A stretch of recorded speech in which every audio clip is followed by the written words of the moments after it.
Good evening to all respected dignitaries, honorable chief guests, esteemed speakers, distinguished delegates, and dear participants joining us from across the globe. It is a great pleasure to welcome you all to day 19th of the 21st Day International Winter School Training Program. The enthusiasm, active participation, and meaningful interaction witnessed over the past 18 days have truly enriched this academic journey and strengthened the spirit of collaborative and experimental learning.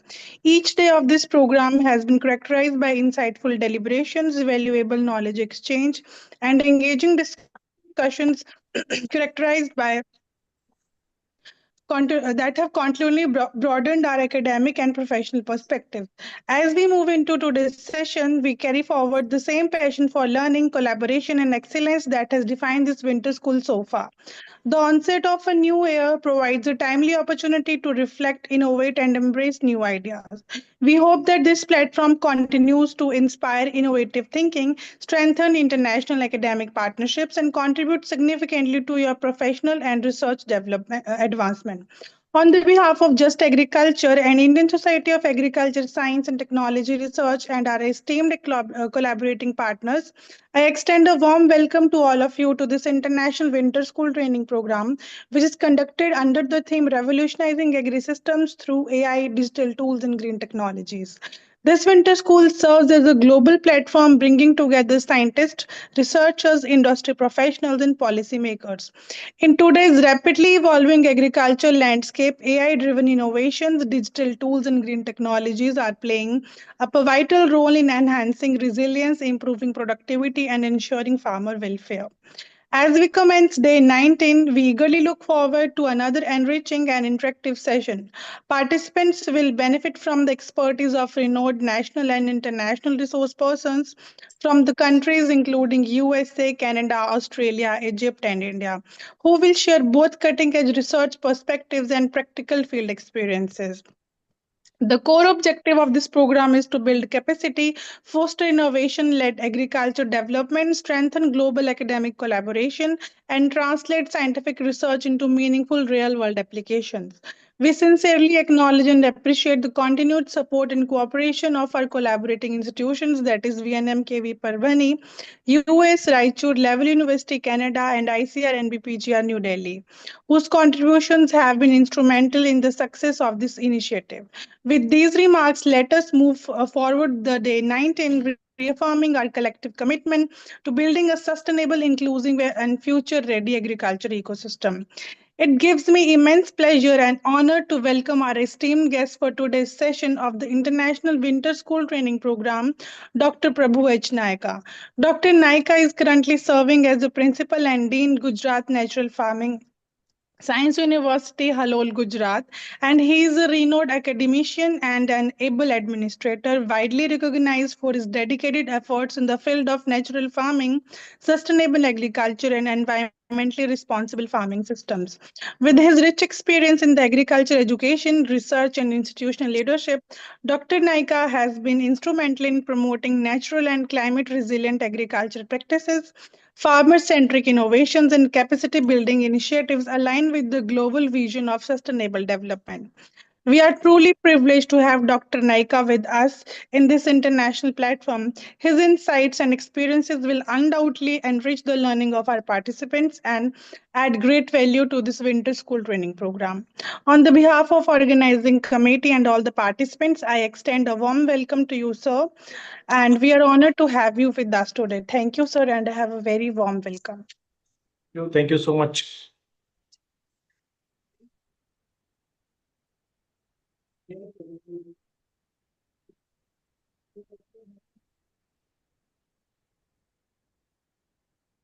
Thank you. Good evening, one and all. Myself, Dr. Prabhu Naika. I'm an in charge principal and registered Gujarat Natural Farming Science University, Halol. The topic assigned to me is the plant production strategies under natural farming. So today I am going to deliver a lecture on plant production strategies under natural farming. So as we all know that the natural farming and its definition, what are the principles and what it consists. So last November 2024, our Honorable Prime Minister Dr. Sri Narendra Modi ji has commenced the National Mission on Natural Farming. From then onwards, most of the farmers and the research scholars and the scientific community are oftenly hearing the word natural farming. So, what is natural farming? This is not a new thing. Actually, this practice was been followed by our ancestors and the Indian farmers earlier, but they don't have any scientific evidence or a scientific proof for that one. So, again, we are enriching or we are building the same farming system with a scientific touch so that we can improve our soil health, environmental, and as well as the whole human being or population in a good health. So, what do you mean by natural farming? Indian agriculture relies upon indiscriminate use of chemical inputs, that is fertilizer and pesticides, as we know that resulting in negative consequences. So, at the adverse impact on the natural ecosystem. So, with this reason, so we have promoted the natural farming. So, the main motto of the natural farming is to restoring the soil health and as well as the plant health. If the soil health is good, ultimately the plant health will also be in the same manner. These having the scientific reasons, in the coming slides I will going to show how these two things are relating to each other. So restoring the soil health by reverting into non-chemical agriculture has gained a major thrust in recent times and search for a better alternative. As we know that natural farming, earlier it was known as zero budget natural farming, and some other names were also be called as a natural farming, but they are in line with the natural farming with the use of no chemicals and no fertilizers. So what is the advantage and what is the use of this natural farming? Adoption of natural farming enriches the soils with organic carbon, increased microbial activity and activity of earthworms, and leading to the restoration of natural nutrient cycles, improved water holding capacity and increased biological activity.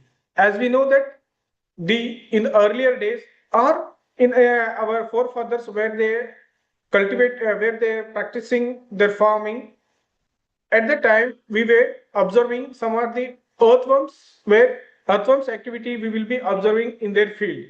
So as and when we receive the rains, the earthworms will come out from the soils, and here and there we were seeing this their activity. But nowadays that earthworm activity will be reduced, and that is because due to the indiscriminate use of fertilizers and pesticides. And most of the middle-aged people, they have already they have experienced when the first rain they received from their soil, they used to get some tobacco smell. That is the activity of actinomycetes, which we were studied and which we are experienced. But nowadays that smell and that is missing. Why? Because the activity of microbes and the microbial population load in the soil has been degraded. Okay, that is the main motto why the natural farming is needed. Natural farming systems rely largely upon biomass recycling, biological rejuvenation of natural nutrients, and promote usage of on-farm plant and livestock-based inputs. Okay, so coming to the some of the states which are practicing the natural farming are Andhra Pradesh, Madhya Pradesh, Chhattisgarh, Kerala, Odisha, Himachal Pradesh, and Jharkhand. These are the major states which are practicing the natural farming in their states, and more than 10,000 hectares already they are covered in the natural farming. And almost all crops, you can see the maize, groundnut, cashew nut, citrus on, what it means from vegetables, pulses, cereals, oil seeds, and cash crops. All the crops could be covered in the natural farming systems, so that we can remove all the bias what we have in our mind So this crop is not suitable for the natural farming. So that should be removed, because all the crops are suitable provided the natural principles are adopted. Okay. The next one is the techniques and practices of natural farming. As an agronomic point of view, the natural farming principles is no tillage, minimum जो no tillage or zero tillage. What it means? That means minimize the physical, biological and chemical disturbance of the soil. Next one is keep the soil covered with a vegetation or natural material. That means mulching. This is in relation with the natural farming. Mulching, it could be the live mulching or straw, yeah, stubble, yeah, green manure mulching, like that. Live mulching means cultivation of methi, yeah, coriander, and biodiversity. Biodiversity in the sense having more crops, not only the monocropping system. Intercropping and mixed cropping is the biodiversity. Integrate animals into the farm as much as possible. Means indigenous cow and their product has to be utilized. Use of on-farm inputs or bioformulations like Bijamrut, Jivamrut, Ganjivamrut. This is for the inputs for the preliminary purpose, and for plant protection purpose, Agnyastra, Nemastra, Brahmastra, Dashparanir and other astras. So coming to our topic, so why then how the crop is damaged? Crops may be damaged due to the pest, disease, non-insect pest or disorders. Like this, it's a biotic stresses. Like this, crops may be destroyed. Okay. So first we have to identify for the general information. I am giving only the preliminary information about the pest. There are four types of pests. First one is regular pest, which are occurring frequently. Means if the crop is there and that particular pest is coming into that particular crop in a particular season. Occasional pest means it may be or may not be. Seasonal means only at that particular season it will come. Persistent pest means throughout the year. If the crop is there, definitely that pest will be there. Like hibiscus is there, then it's a millibug population will be there in that crop, like that. Based on feeding mechanism, sucking pest and borers. This is for the primary and the preliminary information about the pest. And the right side, you may look the pictures of the pests and their activities. Next one is disease identification. There are mainly three types of diseases are there: bacteria, viruses, and fungi. Black rot, Xanthomonas campestris, bacterial canker, Clavibacter, viruses, tomato spotted wilt, and fungi, white blister. These are the major shares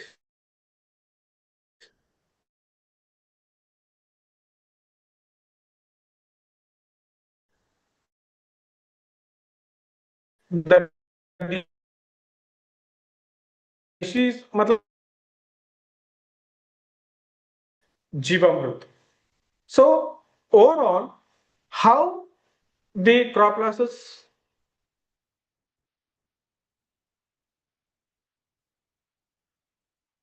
will occur. So how much percentage will be shared by the insect pests, diseases and others? So look at this whole scenario. Crop losses by different categories like weeds 45%, insect pests 20%, sorry 30%, diseases 20%, and by others it's 5%. And to mitigate this one, so how much chemical is utilized or uses? Insecticide usage is 55%, herbicide is 23%, 18% fungicides, and 4% other chemicals to be used for the combat of these losses. So, pest and disease management. The major aim is to create conditions. Conditions means that what means strategies. These are the strategies which we are going to create,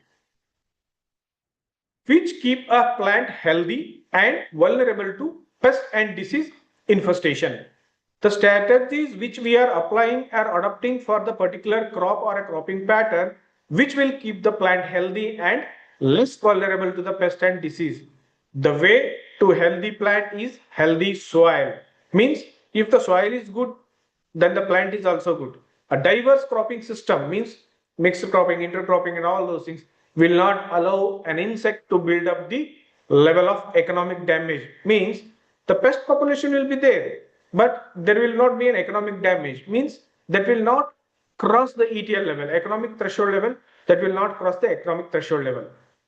So what we have already strategies, but that strategies we have to line with the principles of natural farming. Just we need to proper align with the agricultural ecosystem with respect to their cropping systems. Okay. So what are the causes of pest outbreak? Destruction of forest, indiscriminate use of pesticides, as we know all, intensive cultivation, introduction of new crops and varieties, improved agronomic practices, introduction of new pests in a new area, accidental introduction of foreign pests, outbreak of stored pests and rat problems and all those things. So how we have to combat all those things?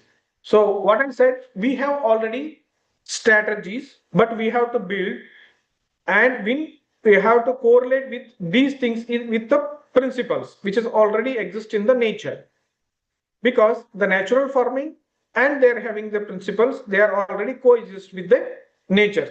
Just we need to proper align in the agriculture ecosystem or any cropping system for that matter.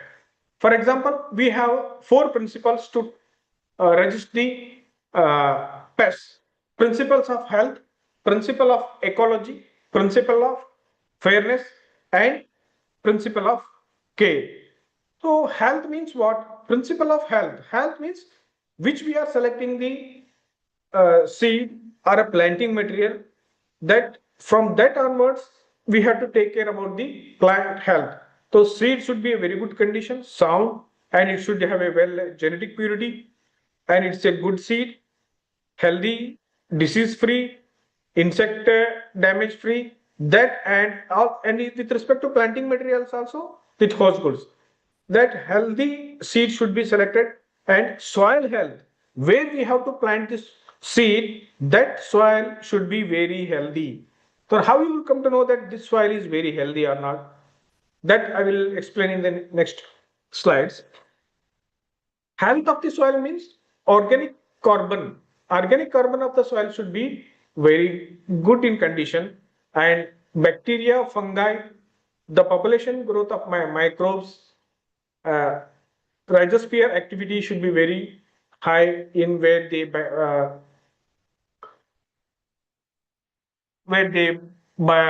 bacteria and fungi activity will be very good in condition.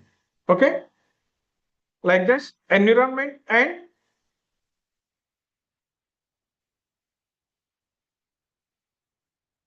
soil health, where you can plant a social and all those things. Environment means micro and microclimate, which we are going to create in the natural farming. Means after once we planted the seed or a plant, the plant will grow. After growing at the plant, the surrounding environment should be very good. Means we have to create a micro and microclimate in that condition. Indeed, if we consume, so if we practicing all those things, we sowing a healthy plant, and we are ripening the, and we are harvesting the healthy fruit or a healthy crop. The next one is ecology of principle of ecology. Ecology means what? Environment that is surrounded by any organism.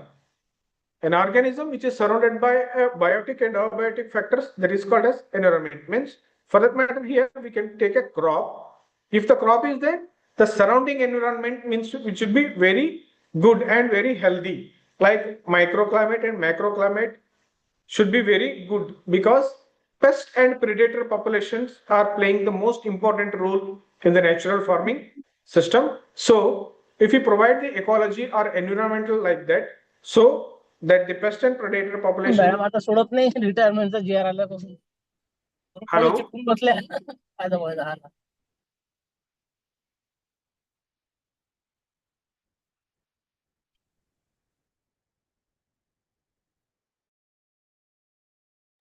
You can continue, sir.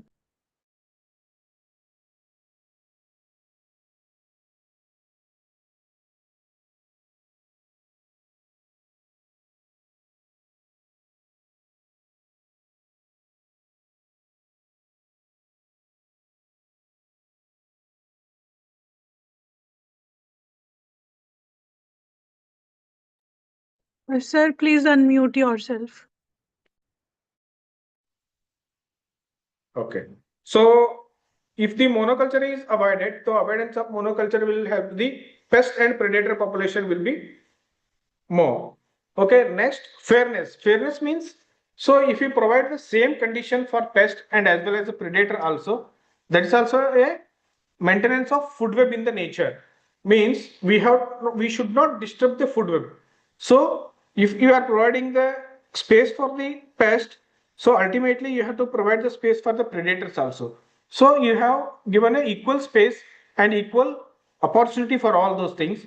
So that's why the both pest and predator population will be very harmony manner, that it will build up the general equilibrium status, where we have only the equilibrium where the no pest will be around above the injury level and no harmful for the crops. So next one is principle of care. If we follow all these three principles, so principle of care, the environmental will care of you, so you will get a good result. The crop will be very good and the product will be very nice. And what you are saying, that means the health of the soil is also good and as well as the health of the crop is also very good. But here we will ask some one questions. If the paddy growing area, if the monoculture is not practiced, then how we can, because in natural farming we are,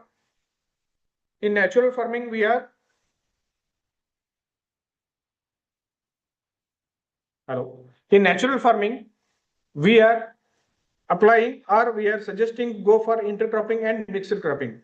But how about in paddy? So in paddy, you can go for a border crop just which is a green gram.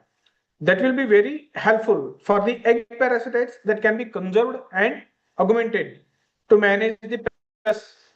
Green gram can be served as a suitable habitat for the environment, natural enemy of a rice borer stem. So making it a good choice for IPM to encourage their parasite. So in the paddy growing area, so we can suggest that green gram as a border crop to maintain the pest and predator ratios. So next one is then coming to the soil health. What I said is, if you maintain the good soil health, then automatically your plant health will be very good. Thereby you are getting a very good product. Then how you have to maintain the soil health?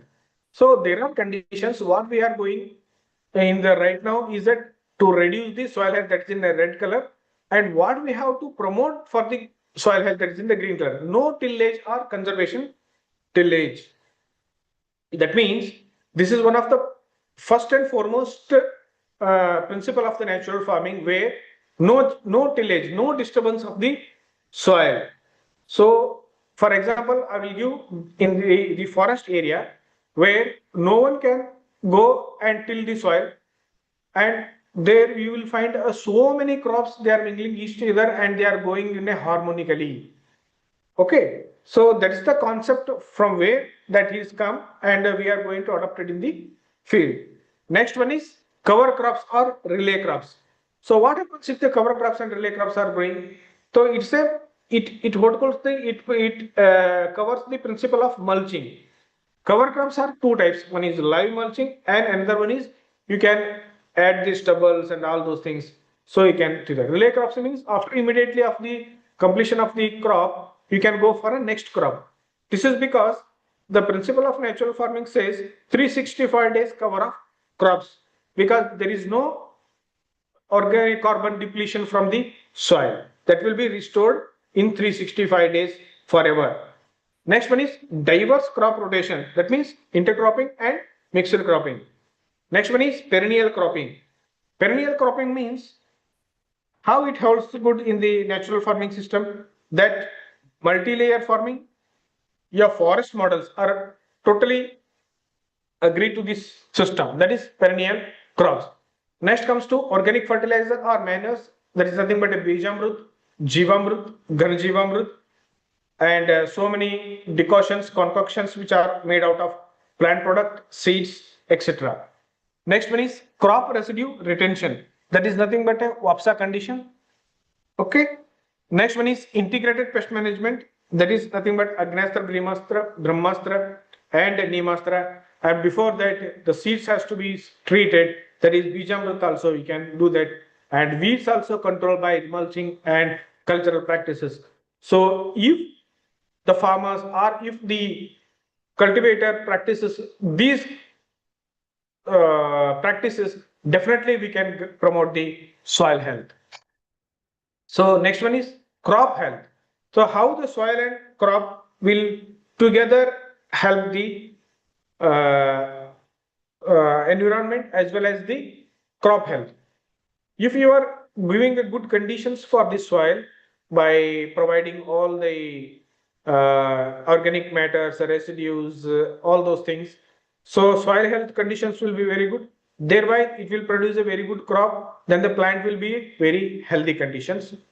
And after that, that means the preventive management for pre-season through planting time. That means crop or plant selection and planting management and habitat conservation and enhancement of field and surroundings. Means if you select a first one is that one, and third point in the same row, the last one is build a healthy soil. First, we have to build a healthy soil, which I have already explained in the previous slide. So from that, habitat conservation and enhancement will be takes place, so that the crop will become very nice, and the enhancement of the and habitat conservation will be takes place. Thereby, it will create the soil and above ground conditions for healthy plants with enhanced defense mechanism and suppresses the pests and enhance beneficial organisms or beneficial microorganisms. Then after the post-plant planning management, in a season, pest prevention or a management. If a particular season or a particular area, if that is prone by a particular pest, so first one, we have to select a healthy inputs or healthy seeds or healthy plants, and then go for Bijamrut as a seed treatment. Then you can go for, irrespective of spraying of Agnastra Brahmastra, as a preventive measures, not a curative measures. That is in season management to reduce the crop stress or manage the yield quality. So thereby you can achieve the your goal. Next, reactive management. If the yield of the quality are not being achieved, if the yield or quality or goals are not achieved by a single crop, you have already a banker's crop or a second crop or next crop. By that you can achieve your goal, and thereby there also the reactive or soil nutrient management will be increased by incorporating or deposition of these biomasses into the soil, and overall goal of your optimum yield and quality and high positive, that environmental will be effective. Then how exactly it will work in the soil? If the healthy soil is there, then what happens in the root zone? The disease organisms and non-pathogenic microbes stimulate the plant above or below ground to produce the hormone salicylic acid, that will stimulate it in the root zone, that is rhizosphere or rhizobium. I will explain that. I will show it in the next slide.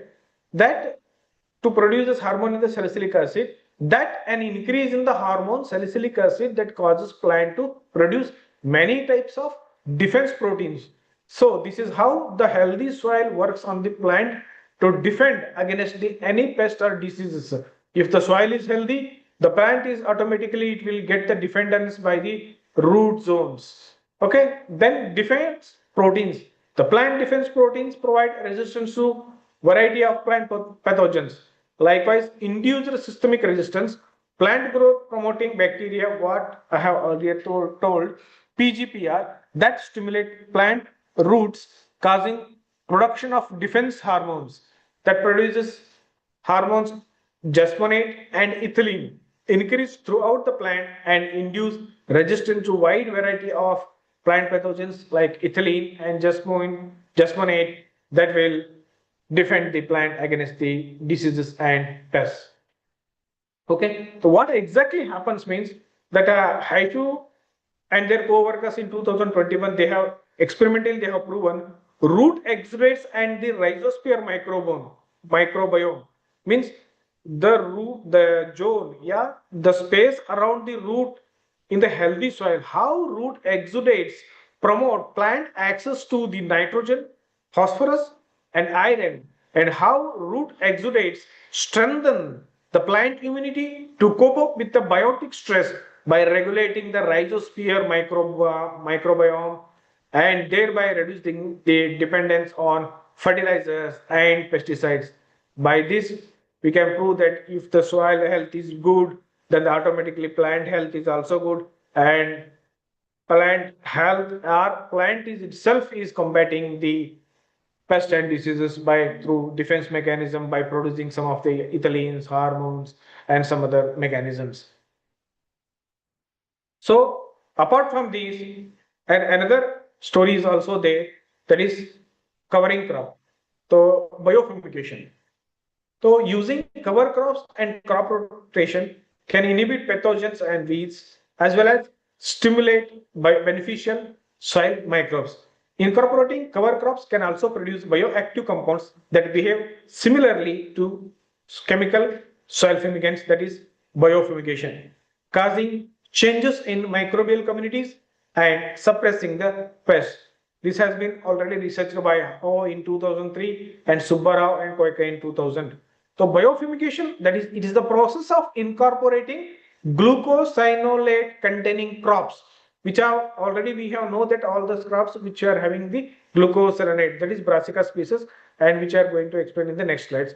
Brassicas to suppress soil-borne pests. This is most important. We all ignoring this such kind of things which we are already having in our ecosystem, but we are simply going on dumping the fertilizers, something dumping the pesticides into the soil, into the environment. But these are the researchable areas and which we are having a very scope to do for the next generation. Glucosinolates and diverse secondary metabolites found in various Brassica species such as mustard, oilseed, radish, arugula, and related plants playing a crucial role in plant defense mechanisms. Biofumigation cover crops not only suppress soil-borne pathogens and pests, but also attract pollinators. You have seen the Brassica species that will attract the honeybees. Okay, the mustard plants you have seen in the crops in the early morning around 8 to 8:30. There are so many honeybees will come because of the pollen and nectar that will enhance your productivity by the pollination. So biofumigation cover crops not only suppress the soil-borne pathogens and pests, but also attract pollinators with their abundant nectar-rich, vibrantly colored flowers.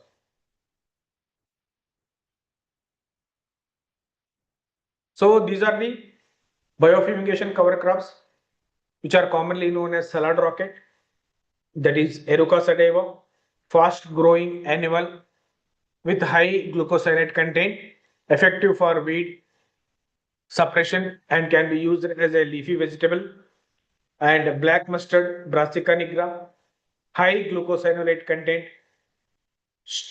strong biofumigant properties suitable for suppressing nematodes and certain soil-borne pathogens. Indian mustard, Brassica juncea, contains high levels of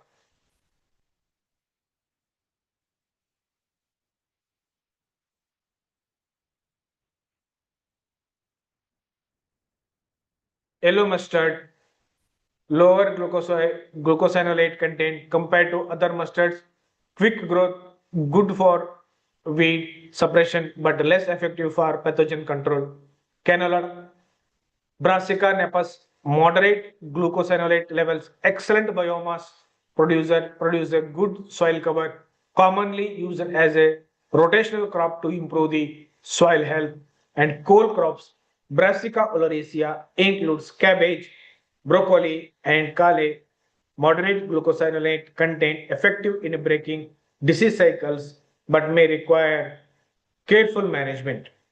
Next one is turnip, that is Brassica rapa, quick maturing cover crop, moderate glucosinolate levels, roots and leaves decompose to release biofumigant compounds and suitable for the erosion control. This biofumigation is having a vast scope for the researchers and scholars to do the scientific works. Next one is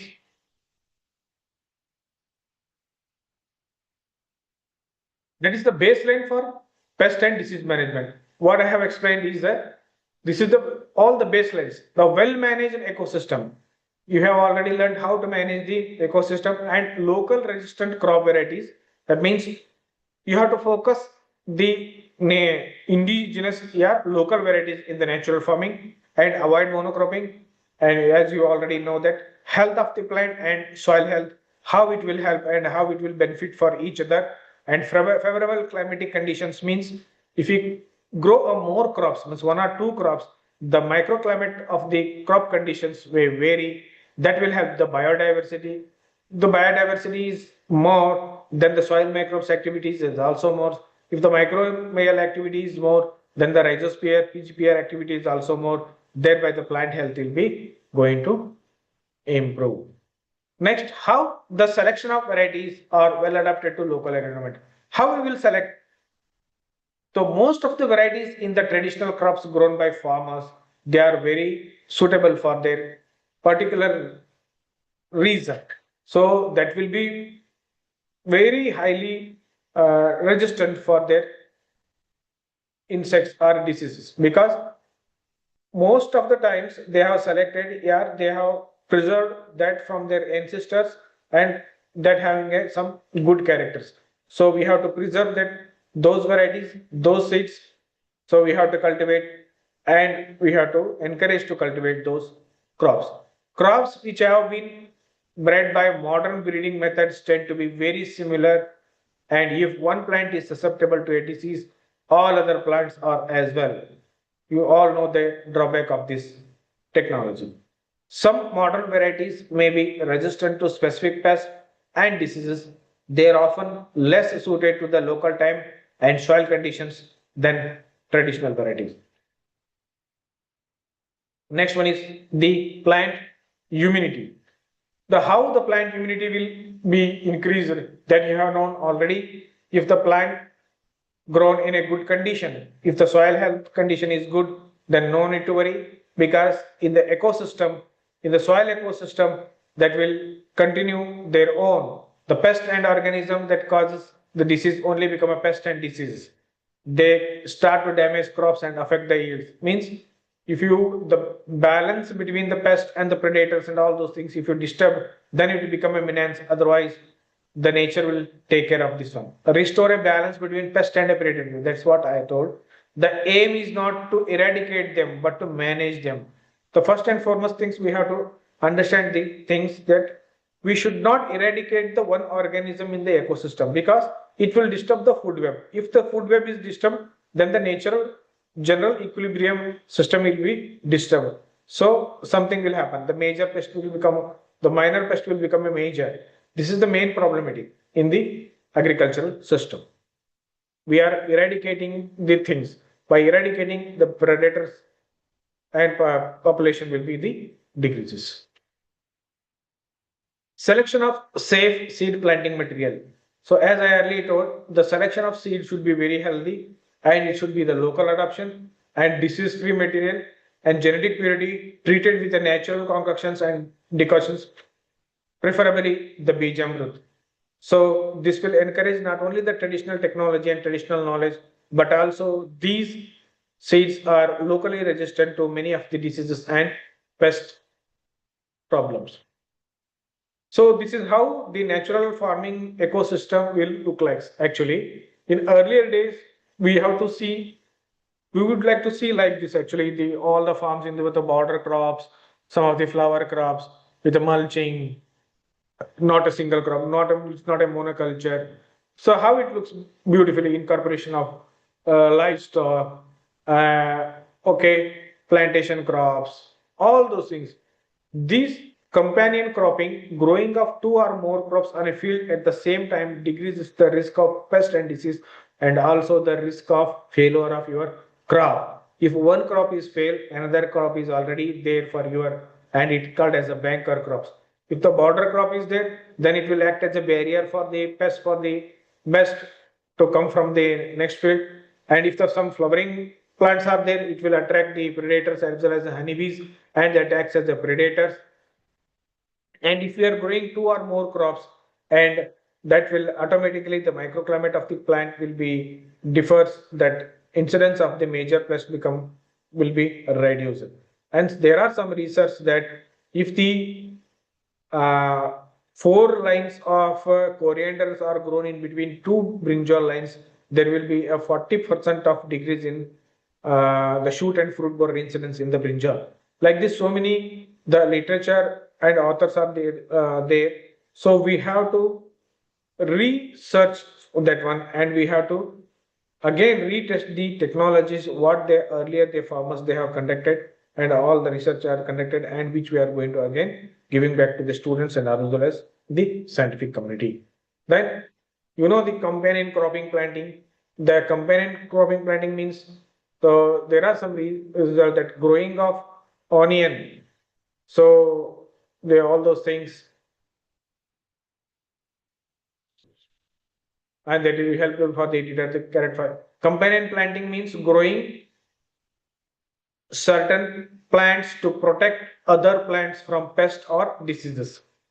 This may be because the pest is deterred by the companion plant or because it is attracted to the companion plant rather than the main crop. Many pests avoids garlic, so it can be avoided used very effectively for companion planting the most crops because it is having a pungency smell. So the insect will deter naturally. So it acts as a natural deterrent. So there are some research that if you are intercropping with some other crops, the main pest what we are saying, for example, in cabbage, the diamondback moth is the main culprit. So how we can be manage this pest without the pesticides? So there are some research, the combination of different intercropping effective with the vegetable pest management. Though if you go for cabbage along with the carrot, so definitely the diamondback moth incidence will be reduced. Broccoli with faba bean. So then you can manage the flea beetles. Cabbage plus French bean, there we can manage a root fly. Cabbage plus tomato or mustard, that is there we can manage the diamondback moth.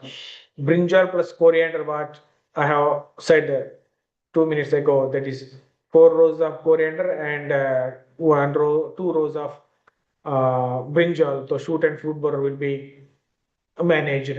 And bitter gourd plus maize, that fruit fly damage will be less incidence in the case of bitter gourd if we grow for the maize. So most of the times what we will do, we grow all these crops, but we are growing in a single culture, in a monoculture. So instead of that, we have to combine these crops in a particular field or a particular crop. If the person is growing these crops in their kitchen garden, for example, cabbage plus carrot, they are sowing separately or planting separately, we have to suggest those people to sow or plant it in a combined way so that there will be a minimization of the pest attack. So this is the actually main motto. So the most of the people in the kitchen garden and the low land holding people are doing vegetables. They are growing only the single crops as their main crop. So instead of that, they have to combine the crops. So thereby the reduction in the incidence of pest. So like that, so many are there. Cabbage plus tomato 1:1 ratio. It acts as a repellent, and this is already recognized by the Taylor and his co-workers Kimbrella and Feknath 1999, 2001, 1996. Cabbage plus garlic 1:1 means 1 row of cabbage, 1 row of garlic.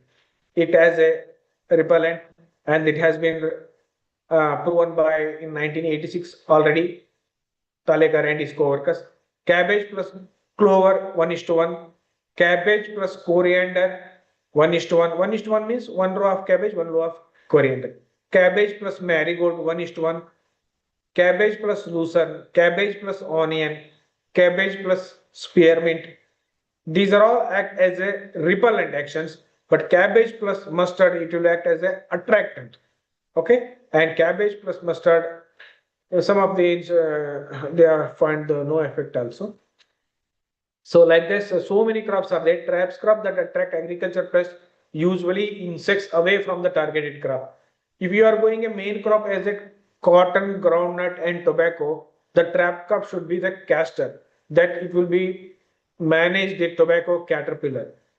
Like that, if the main crop is tomato, groundnut, cotton, the marigold should be the trap crop. That it will trap the American bollworm. Okay, cabbage, cauliflower, radish, it acts as a trap crop. In this mustard, it acts on diamond backbone.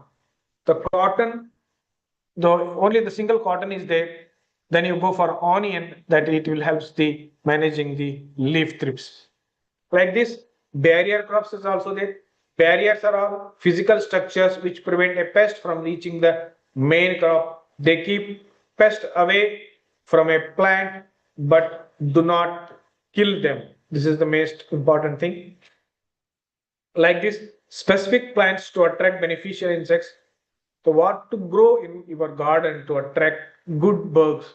So there are baby basil, fever, carrot, lavender, like this. So many crops you can attract the predators, parasites. So the main crop will be managed by these natural beneficial organisms. Many plants that can be grown to attract natural predators and parasites, which will help to keep down pests and diseases. Hoverflies, larvae feed on green fly, are attracted to the flowers of herbs and vegetables such as fennel, celery, dill, carrots, and parsnips. So hoverflies, if you grow a fennel, so it will attract. Umbellifers will also provide food to various parasitic wasps whose young live on aphids and some caterpillars. Like this, bushes and trees are a home for many useful insects and birds. Areas of natural habitat can be left around the edges of fields where crops are grown. If these areas are destroyed, then there is likely to be imbalance between the predator and the pest. So always we have to maintain the pest and predator balance as well as the natural balance. So in that, I also said the crop rotation. Crop rotation helps to control pests and diseases. Brassicas and onions are usually grown whole year. The population of certain pests and diseases can keep increasing because there is always suitable host plant for them. Breaking the cycle can help to solve the problem. This can be done through rotation within the vegetable garden. Maintain a balanced and diverse crop rotation. This increases the diversity of crops over a time and limits the build of the pest and diseases. This is how the crop roots rotation will have to take place. Potato family, potato and tomato should not be continue from the same time. If you are going from potato or tomato, then you go for the legumes like peas and broad beans, French beans and runner beans. After the legumes, you have to immediately go for the brassicas like Brussels sprouts, cabbage, cauliflower, kohlkobi, oriental greens, radish, and sweetie terms. After that, you can go for root crops like this alliums, beetroot, carrot, celery, Florence, fennel, parsley, parsnip, and all other root crops. Like that, you have to maintain the crop rotation. Otherwise, what happens after the tomato? People will go for the potato. Potato after they will go for the same the Solanaceous family. The pests which are attacking the Solanaceous family will get the host throughout the year. Then the population will build up and your whole ecosystem will destroy. That's why you have to maintain the family of the crop should be removed or break down. Like potato family Solanaceous, after that legumes, after that brassicas, after that roots. So you have to maintain or you have to incorporate in your ecosystem or you have to suggest for your farmers. Okay. Next one is intercropping. Here also same, you can see the cassava and legume 60 centimeter and 40 centimeter cassavas between these spaces. Right side you can see the external plot. Growing two or more crop species at the same time in the same field is termed intercropping. The main purpose of intercropping is to allow more important biological and crop interactions. Cassava brown streak disease is significantly suppressed by intercropping with a legume. Disease pressure is reduced in the intercropping field. Check the moment of dispersal of the pathogen. Next one is by intercropping, how you can reduce the incidence of pests also. If the main crop is sorghum, then you can go for red gram as an intercrop. So earhead bug, the reduction in the incidence of earhead bug will be noted. This has been noticed in 1973, but most of the farmers are reluctant to do the cultivate this because they want monocropping, because they want a single only harvest. Not like that. If you want to maintain your biological balance, then you go for the intercrop. Sorghum plus cowpea, Chylopatylus, stem borer. Pigeon pea and sorghum, Amphoesca kerri. Next, main crop green gram, then intercrop sorghum, same Amphoesca kerri, that is a leaf hopper. Groundnut plus sorghum, same. Pigeon pea, sorghum, Helicoverpa armigera. Chickpea, wheat and mustard, safflower, Helicoverpa armigera. Sugarcane, green gram, black gram. Early shoot borers can be reduced. So this has been actually conducted in the 1998 by Rajendran and his co-workers. This is a very good experiment because one is the cash crop sugarcane, another one is the pulses. So a pulse and a cash crop, it will come symbiotically, they grow each other very nicely. The nitrogen fixation will be there continuously because sugarcane is a very lengthy crop, as well as it will reduce the early shoot borer. Then it's very good for the natural farming system. Like this, sorghum, cowpea, and we have to grow 2 lines of cowpea, and by that side sorghum will be grown. So stem borer can be reduced. So a cover crop is defined. Next one is cover cropping. A cover crop is defined as any living ground cover that is planted with or after the main crop and usually killed before the next crop is planted. The use of these systems had been greatly reduced with the introduction of herbicides and synthetic fertilizers. Okay, these things already I think you have come across in the last 2 days presentation. Next one is conservation and preservation of natural enemies.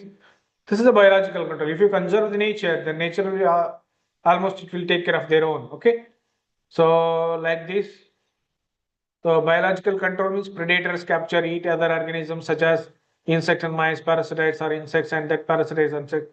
Pollinators include honeybees, wild bees, butterflies, moths and other insects that visit flowers to feed on the nectars and the pollen.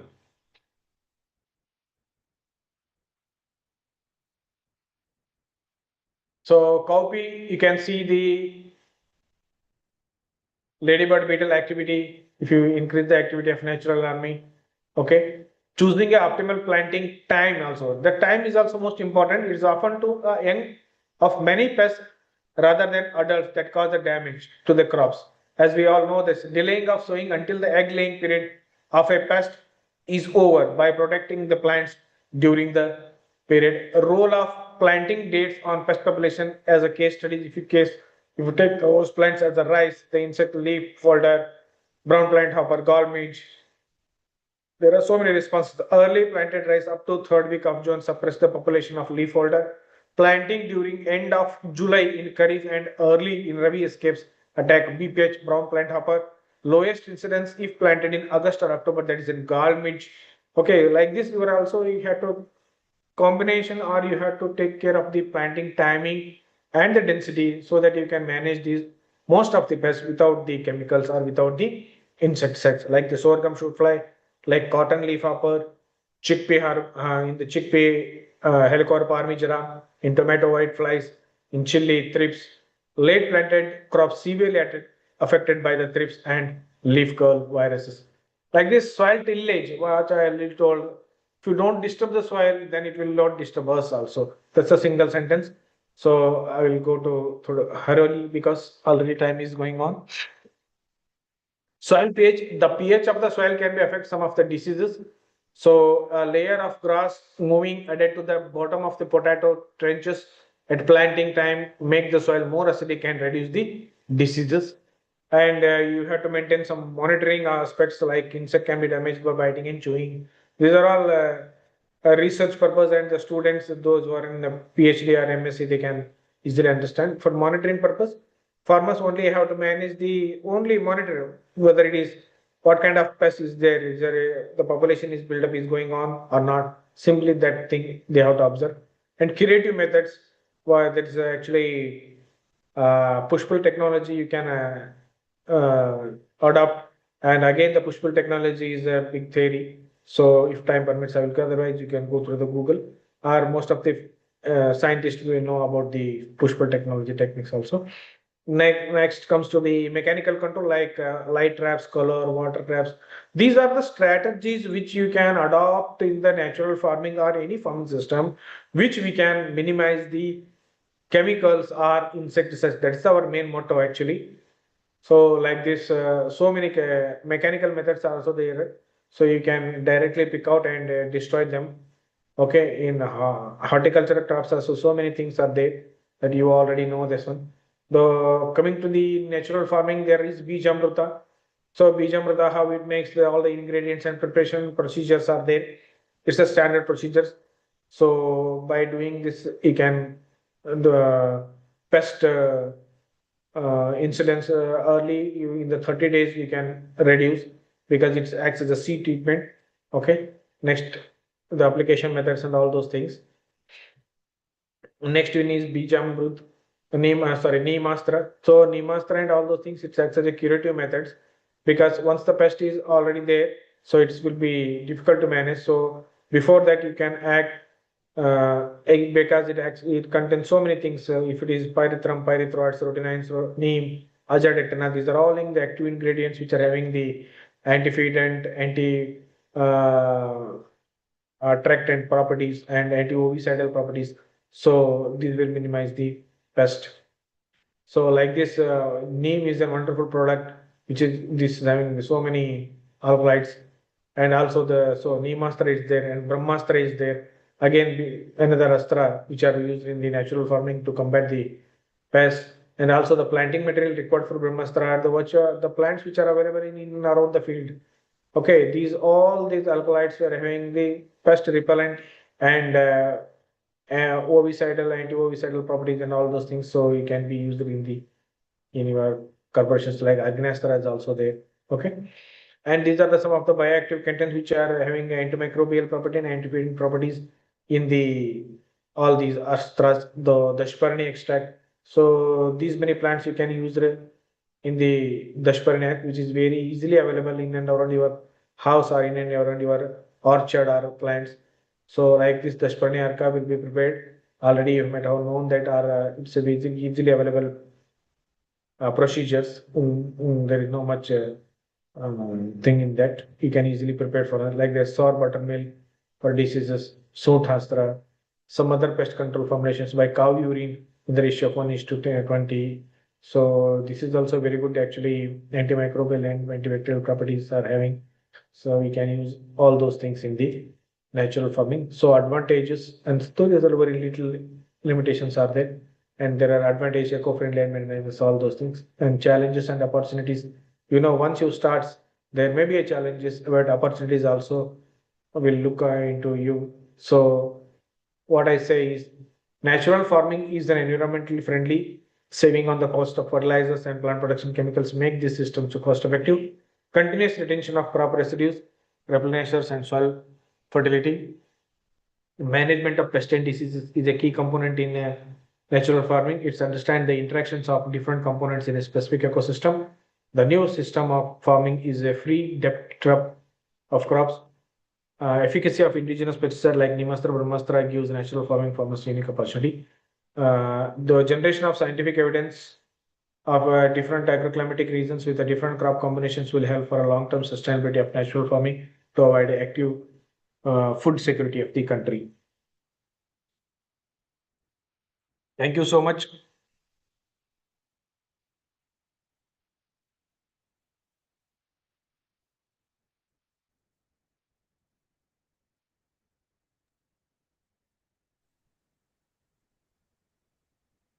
Thank you very much, sir. Our participants are allowed to share their questions in the chat box from Sir, if any. Okay, I would like to see.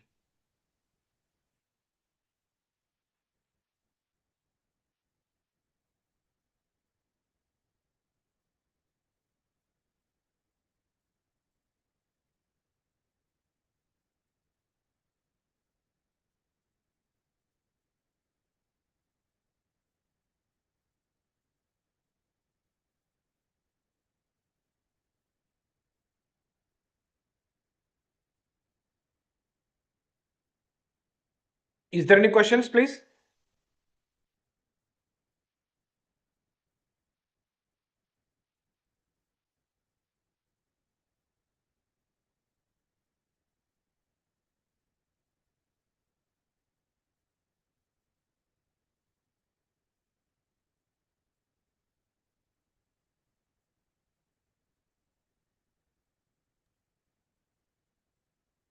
I think there are no questions from the participant side, sir. So I would like to ask a question from you. Like, what are the key limitations of botanical extracts and biopesticides in natural farming? And how can the life and field efficacy can be improved through research and innovation? Okay, the shelf life for Jivamrut, Ganajivamrut and all those things within 12 months we have to use, madam.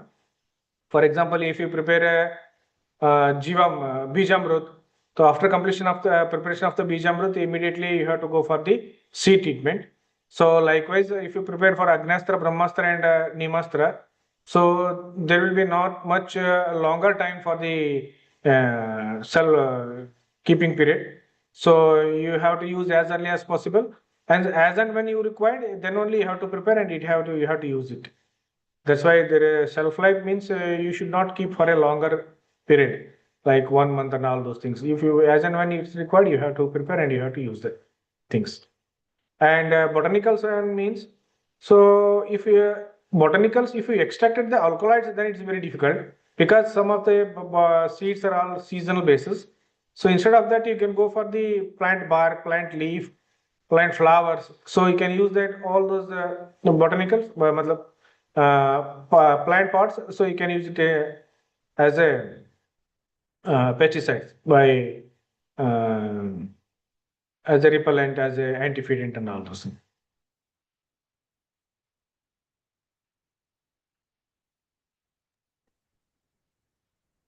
Okay, sir. Thank you.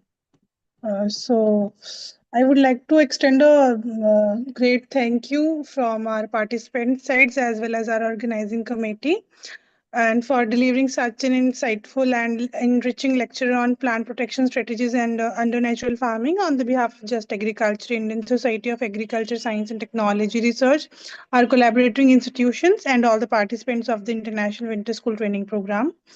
Your comprehensive explanation of eco-friendly and plant protection methods, the use of natural inputs and biological control measures, and indigenous technical knowledge has greatly enhanced our understanding of sustainable and resilient farming systems.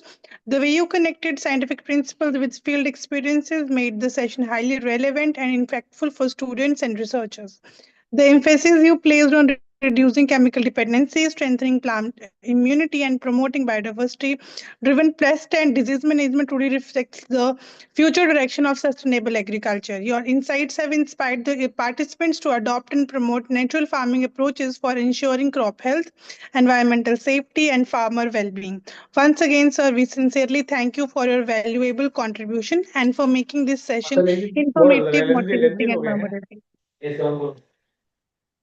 लेकिन यार topic नहीं हो रहा हाँ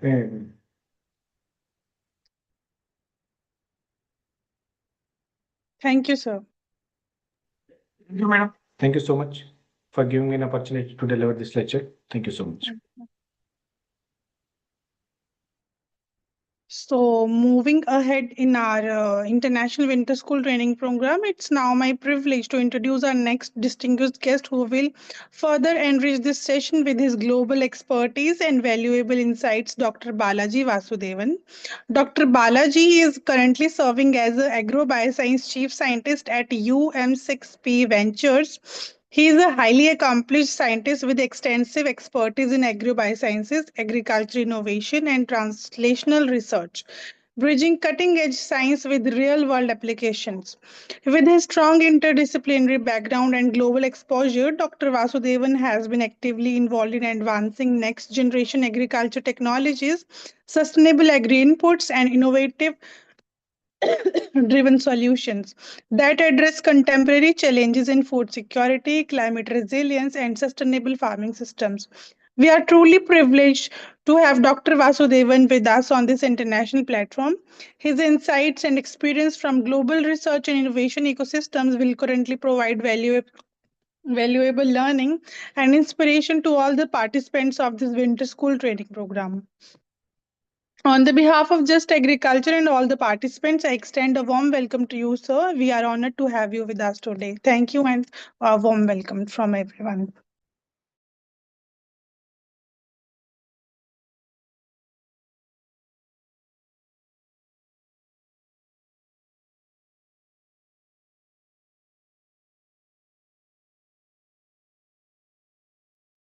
Yes, thank you. Can you hear me? Can you all hear me? Yes, sir. Sure, thank you. First of all, I'd like to thanks Just Agriculture team and also Shakshi for the personal invite to participate in this lecture in this program. So I'm very honored to be a part of this program, and thanks again for the Just Agriculture team for giving me an opportunity and for having me here today. So so there was a small correction, but it's not a mistake or anything like that. I'm right now not at UM6P Ventures. I used to work at UM6P Ventures as a principal scientist there, but right now I'm a director of programs at First Flight Venture Center based in Research Triangle Park in the state of North Carolina, United States. So with that, without further ado, I will directly go into my topic. So I'm going to share my screen. Please let me know whether are you able to see that? Can you see my screen? Yes, sir. I will make it kind of now. Okay, good. So yeah. So today's talk is going to be on all about agripreneurship, which is about people in food and agriculture vertical trying to develop a venture of their own. If they have a novel idea, they want to convert their idea into a startup, into a business. That is all about agripreneurship. As I said, I'm a director of programs at First Flight Venture Center based in Research Triangle area in North Carolina and the US. So today's I kind of framed the entire presentation into about 5 or 6 different major topics. It's all about starting from what is agripreneurship and what is the role of innovation, which is very important in the current scenario for the food and agriculture to make a sustainable food production all over the world. And in order to do that, you need technologies. What are those technologies that is driving those transformation and driving those sustainable food production? And if anybody is interested in the food and agriculture vertical, there are so many entrepreneurs out there, and what it takes for initially for them to be a successful entrepreneur. There are certain skills and framework that every entrepreneur or every aspiring entrepreneur should know and should possess in order to become a successful venture, create a successful venture, and then point out some of the celebrate success stories where the company has started a small long time ago. Now it's a global companies, and also many of them are unicorns and performing very well throughout the food and ecosystem at the global level.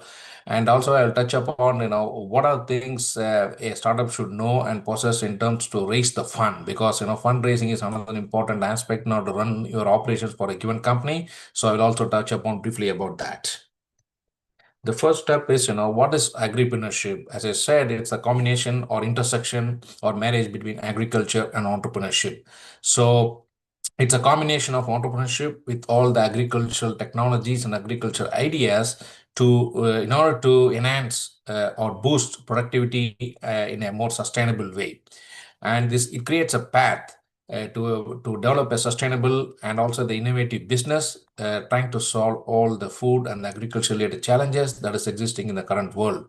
And most importantly, it has the why we need to first of all do the companies, because and translate ideas, novel ideas, bring about novel ideas, because to the one goal of alleviating or kind of totally disabling the food insecurity and promoting or establishing food security, which is the very vital thing that drives the economic growth and the growth of the entire nation and growth of the entire world. Food security is the number one issue. And as I said, the agripreneurship is all about driving change to global innovation. So to develop innovative solutions, once you are capable of delivering or developing the innovative solutions, it kind of leads to economic impact. Because when you develop a startup, when you develop a company, when your company grows, you are going to employ people who are there in the local community, in the local ecosystem. Thereby, you're creating economic impact to that particular county, to the particular nation and government and the local ecosystem as well. And as a result of that, each one of our contributions ultimately leads to the global aim, global goal of establishing food security by 2030, 2040, with the novel idea of feeding of about 9 billion people by in about 20 years or so.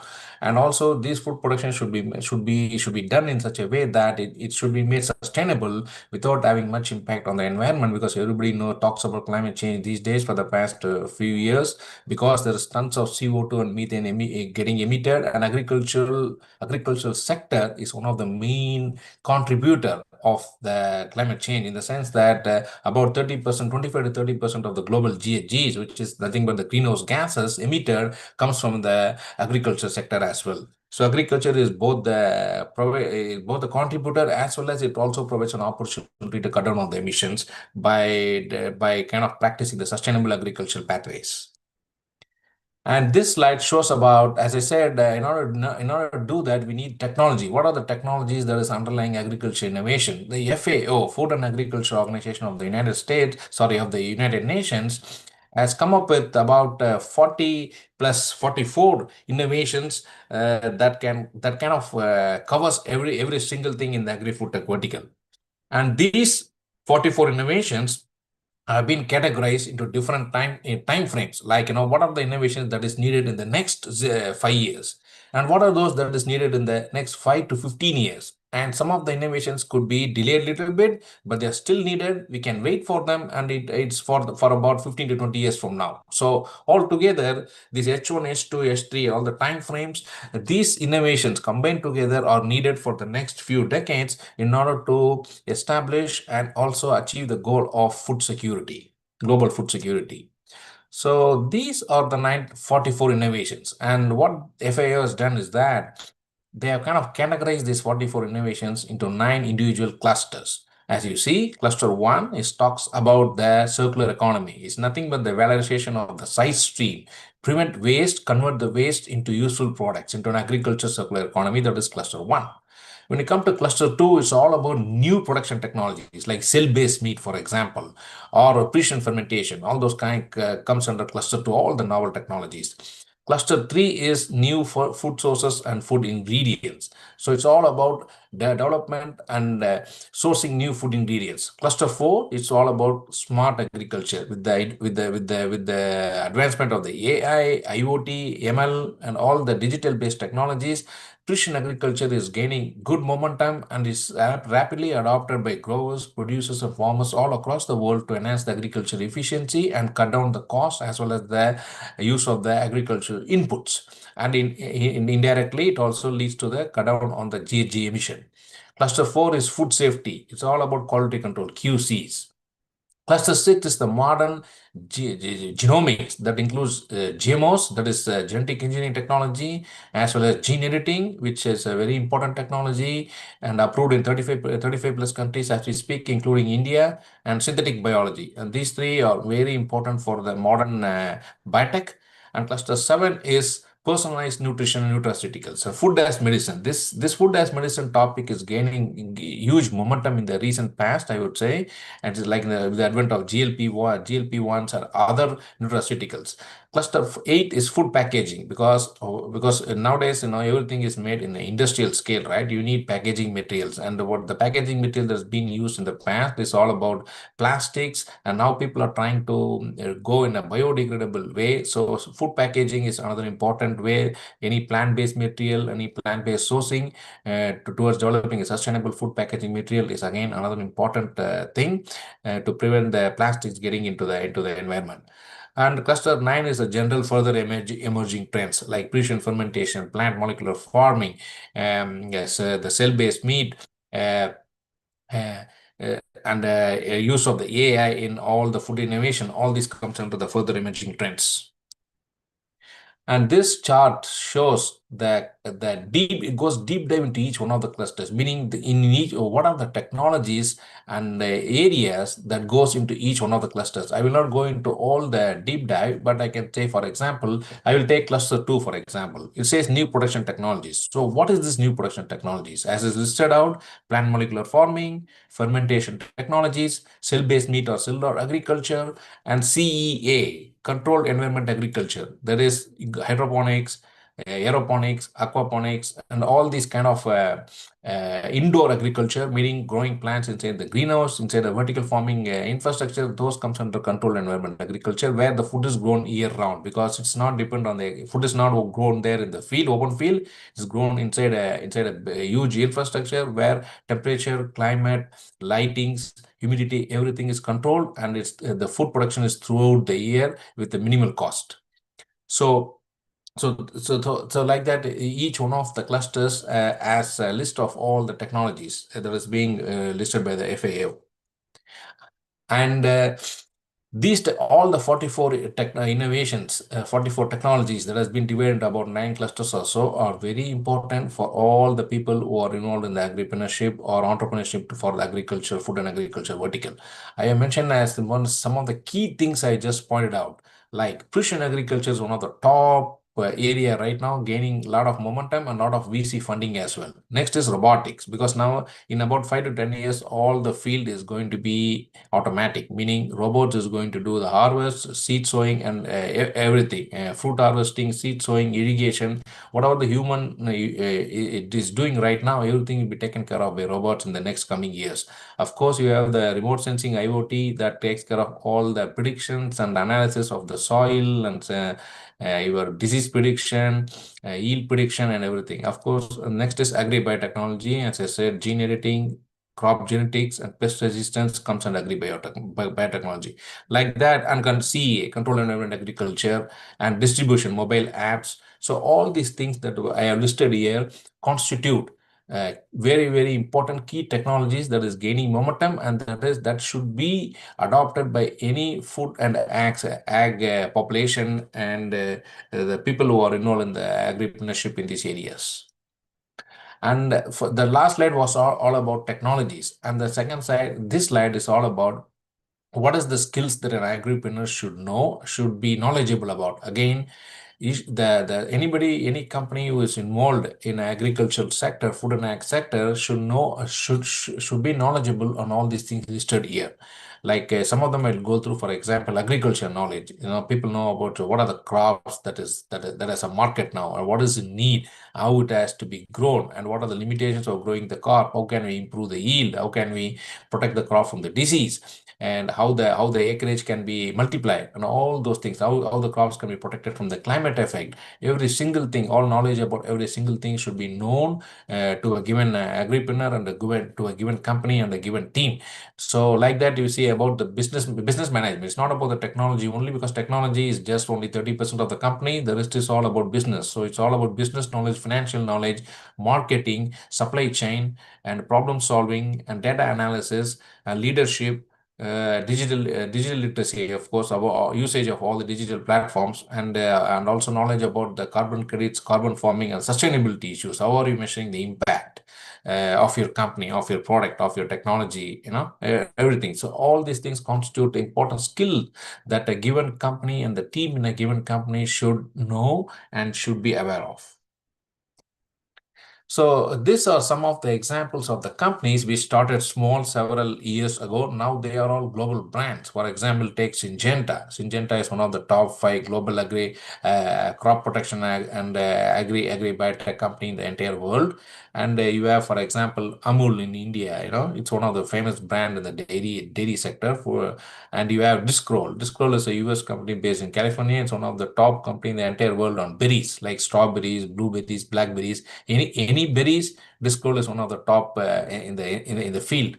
And you have Calyx. Calyx is a company that was started about 10 years ago in the US in Minnesota, and is the first company in the world to bring a gene-edited product to the market. That was a high oleic acid soybean. That the soybean and soybean oil that was generated using a technology called gene editing using talents. So that's the first gene editing product enter the market came from Calyx. So like that, these companies started small many years ago, but with the help of the novel innovation, novel innovative technologies, and their team and their advisory group, and the combination of many different factors, they went on to raise millions of dollars, and also they were successful bringing the product to the market, and they're global brands now.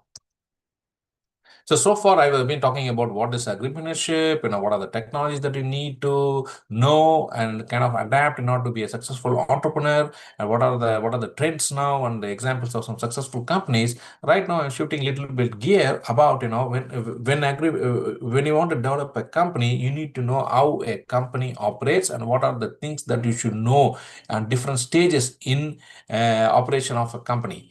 For example, these are the stages of a startup. A startup starts at the very ideation. First, you got an idea. Oh, this idea, I thought about an idea, and then this idea looks very good on the paper. That is ideation. Next, you need to develop a company based on the ideation. For that, you need funding, and the startup goes through different stages as it is mentioned here, like early stage, pre-seed, seed stage, and then you have pre-seed, and then you have Series A, Series B, Series C, Series D, and then you go for the exit. That is whether a company goes for the stock market or you are bought or acquired by another global company.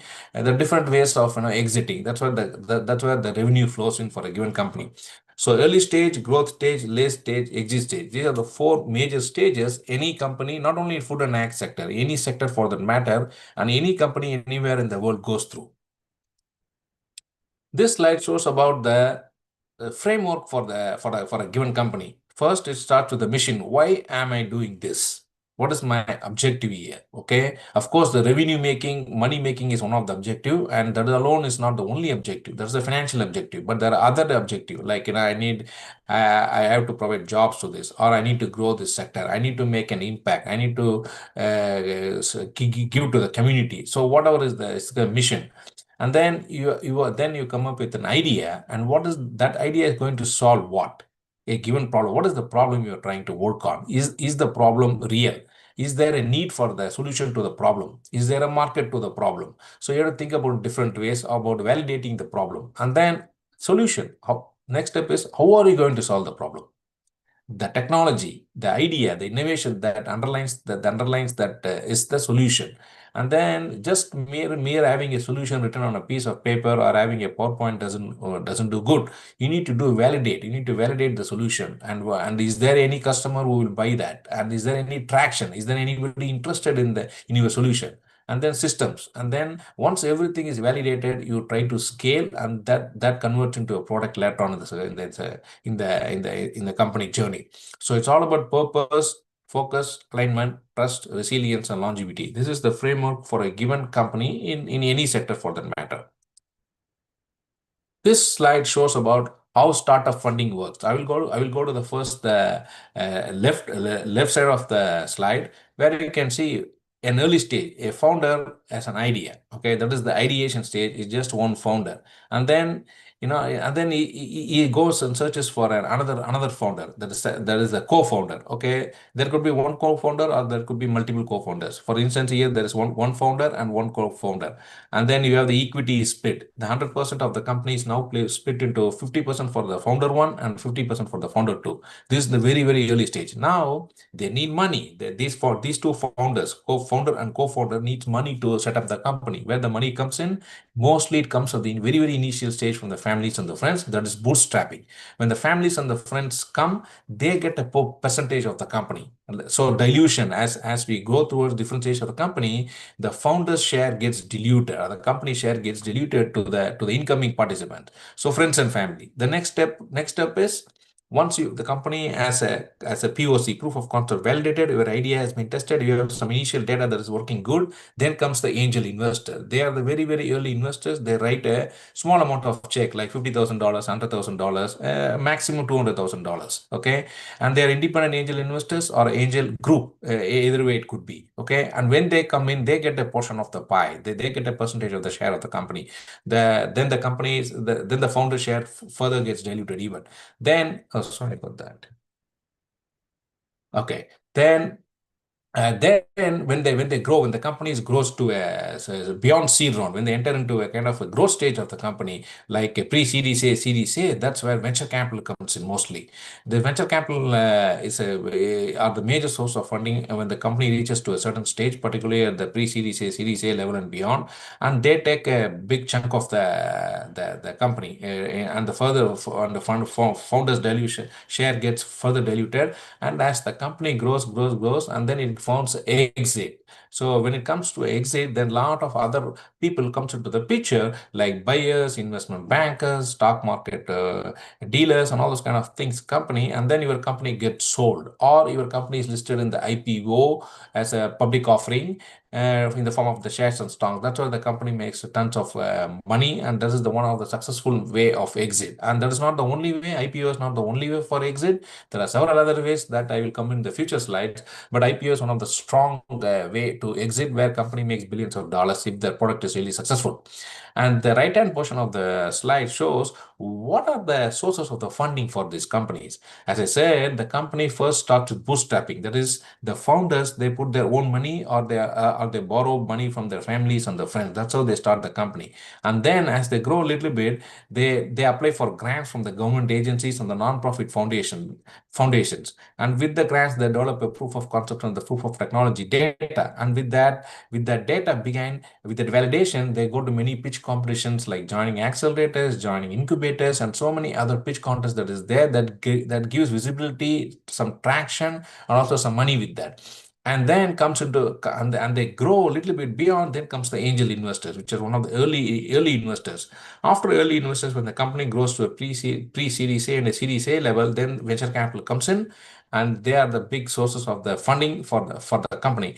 And when the company grows really big, and then they are also, sometimes they can also take loans from the low percentage interest loans from the investment bankers in order to further grow the company. And then the company, when they goes at a certain stage, then they go to the exit. But it takes several years to do that. So these are the different sources of funding. As I told you, you can see the entire the startup journey has been divided into 5 stages here. Like when you are a startup, very early stage, and then you got a little traction, and then you are monetizing the company, and then the growth, and the last stage is the exit stage. As you can see, in the very first stage, angel investors, crowdfunding, incubators and accelerators, families and the funds, friends, and university R&D. These are all comes at the very, very early stage. When you get a little bit of traction, then you can get the loan from the government or grants from the government. And then when you are growing a little bit more, like pre-Series A, Series A, venture capital comes in. And you advance further growth of your company, then the corporate VC, the CVC, corporate venture capital, and the bank private equity comes in, and then they take the company to the exit via acquisition, M&A, merger and acquisition, or via IPO, that is the stocks, public stocks. So as I said, I will go a little bit deep dive into what is these stages. For example, we can go into say, for example, on the right hand side, when the company starts, the very, very early stage of funding is bootstrapping. That is, you put the money, or you also borrow money from your family and the friends. That is bootstrapping. And also sometimes some of the very early investors, like accelerators, they put a little bit of money. That is at the pre-seed level. So as I said, it is founders, friends and family, and accelerator. These are the major sources of funding at this stage.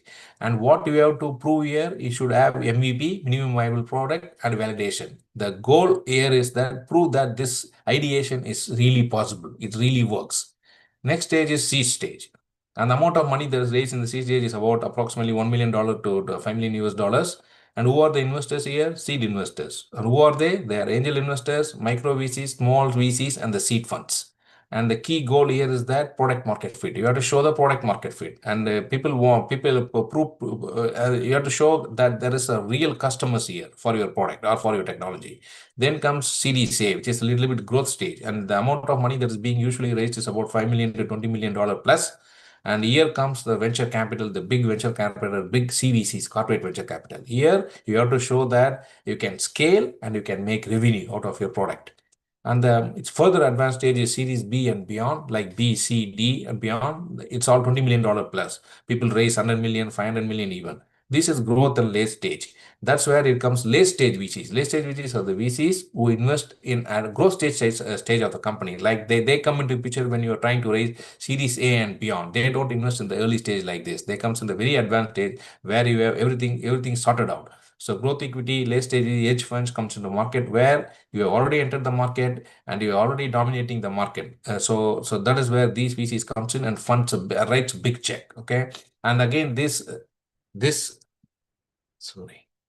Okay, and again on the left hand side of the picture, the same thing is in little bit in a different way. So for seed, you need to show problem solution fit. For Series A, it's all about go-to-market fit. These are the requirements that the funder wants to see, investor wants to see in your company. Series B, when you are a Series B level, you show that you have a scale market fit.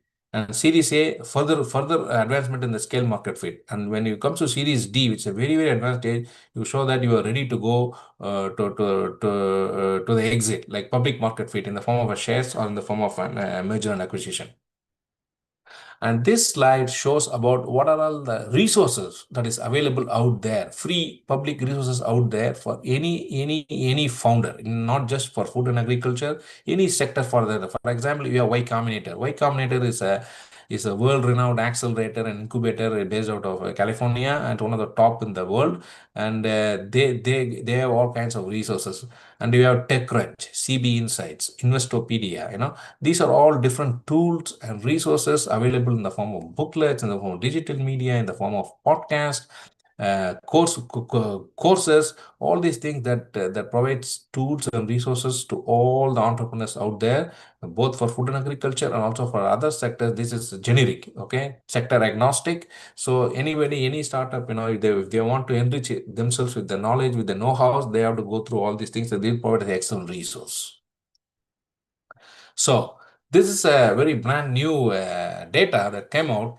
This is the metrics that people will use or have already started using, because we are into first month of 2026 to raise funding. You need to have metrics, because the investors doesn't put the money just like that in your company. Like they want to see, everything about your company. So, and they are very keen in metrics, right? So what are these metrics? For example, depending on what stage you are, whether you are an accelerator or a pre-seed or a seed or a Series A, the metrics varies. For example, I will not go into the entire thing, but I will go deep dive a little bit, go through a few metrics here. For example, traction. So what is the traction for accelerator and pre-seed? Little bit early stage, customer validation and early users. But when you are in seed, it comes to market already, product market fit. And Series A is further. You have to expand and capture the market. And also the monthly revenue. Accelerator is about, sometimes most of the accelerator at the accelerator stage, they are pre-revenue. They are not making money yet. So it's the $1 to 10K, right? But when it comes to seed, you should be in a position to make about $25,000 to $200,000 monthly revenue. It's called MRR, monthly recurring revenue. Series A means it's advanced. And similarly, the investors who comes at a different stage, as I told, an accelerator is all about angels and micro VC funds and friends and family. In pre-seed, it's the VC slowly comes into picture. And in the case of the seed, these are about early stage VCs, family offices, and angel investors. And Series A, which is a very advanced stage, you have growth stage VCs and corporate venture capital, family offices, and other investors. So like that, there are different metrics that one needs to know and one needs to be very, very aware of in order to raise fund, particularly in 2026. As I told, I was talking about in the previous slides about the exit pathways. When a company started after 10 years of 20 years in operation, they grow big and now they are finding a way to exit, meaning that exit offers a company to make a good final revenue out of whatever they have been working for. As I said, exit type, I was focusing on IPO, which is the initial public offering to sell your company shares in the stock market, right? That is one of the best exit available out there. But other than that, you have, as I said, M&A, merger and acquisitions. That is good. And then another company, another global company they're interested in your company, they are trying to pay out the money and acquire your company. Okay, that is one. And in other cases, you can license your technology to another company and then make royalty money and licensing fees out of that.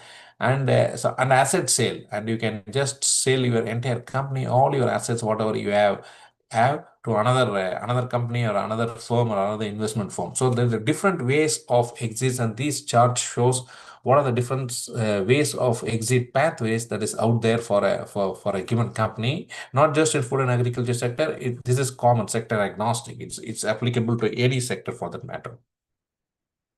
So this is a very important slide that a given startup founder and a given company, the company should know and should be aware of. First, I will start with the founder on the left-hand side.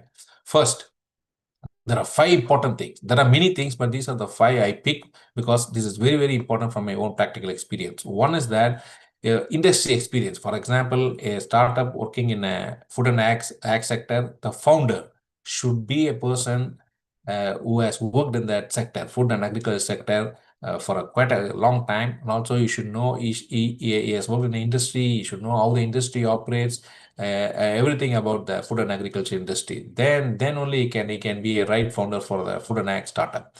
Then networking is the number 1 key for any sector for that matter. You should know people, right people in the right place, and also access to all the major players in your industry. Then customer knowledge. You have to understand exactly who will be your customer, who are the customers out there, where are they, and what they want, and connections to the customers either directly or indirectly. Then you should be a right fit for starting a company, meaning builder mentality, because startup creation and running a startup is one of the toughest challenge out there. So you should have a grit to face failures, and you should be able to start everything from scratch and self-starter. And you should, either you or somebody in your team should have a business development, sales, and marketing experience, because it's all about storytelling about your company, about your product to the customers out there, and look for partnership and ability to close deals. So on the way, it's industry knowledge, experience, network, customer knowledge, builder mentality, and sales experience. A combination of all these 5 should be a kind of the skill sets that all the founders or the founding team of a given company should know of. And then on the right-hand side is that this is the requirements for the business itself. One is, you should be there's the real problem and clear value proposition, meaning you should be solving a problem that is very, very important and a must, and the problem actually exists, and it creates a huge headache for the customers out there. The next is the technology underlying the solution or the product. Your technology should be very novel. It should be a clear-cut differentiator, because there are so many people working to solve the same problem as you are. But in that way, you have to show that how your technology or your solution will be a totally different or totally novel new one that others are not using right now, and that will provide immense value to the customers when you have a product. And then the product market fit. Even without a fit to the market, whatever the product you are developing will not reach to the customer, will not reach to the market. You should build what exactly customer want, and not what you want or what the startup wants. Startup should listen to the customer. They should do a customer discovery early on to understand what are the pain points of the customer, and try to build a solution or product for that. Then the customers will be able to pay and buy that. Otherwise, they're not going to buy. And then it's a scalable business model, because you can build a solution that works in the pilot scale, but that will not take you to the market, right? So you need to have a solution that is scalable up to industrial scale, with a margin, with a clear path to growth. And then you have to take your product to the market end of the day. So you should have a strategy. There is GTM, go-to-market strategy. What are the different strategies that you can adopt in order to take your product to the market? Whether you take the product to the market by yourself, or you work with other partners who have a big presence in the market, and you develop some partnership with them. So they are going to do the do the GTM for you. So in either way, you should have a clear strategy. So these are not the only five on both sides of the coin. There are many things, but these are some of the key things that the founders and the given company should be aware of. So in order for a company to be started and to be operated, the given company and the company's team should know and get ready with all these things. For example, it starts with, because you have to raise money to run your company, right? In order to raise money, you need to have a pitch deck, right? Pitch deck, the clear-cut pitch deck, like with a clear problem, clear solution, with the traction, good team, financials, everything that goes into the pitch deck, okay? Another is the one pager. One pager is always needed. An executive summary of what you are doing, because when the VCs will ask that. Then data room. You need to say all the companies should start preparing data room and way in advance. It takes 6 months, sometimes 1 year for a company to set up and organize a clear data room that the VC wants, and KPIs, key performance indicators and metrics like CAC, customer acquisition, LTV, lifetime value, monthly MRR, ARR, and all those kind of key metrics should be tracked upon. And vision and roadmap, and product and demo. You should have MVP coming up so that you can take your product or a technology solution to all the conferences, to all the meetings, so that you can have a demo with in front of the customers, in front of the investors.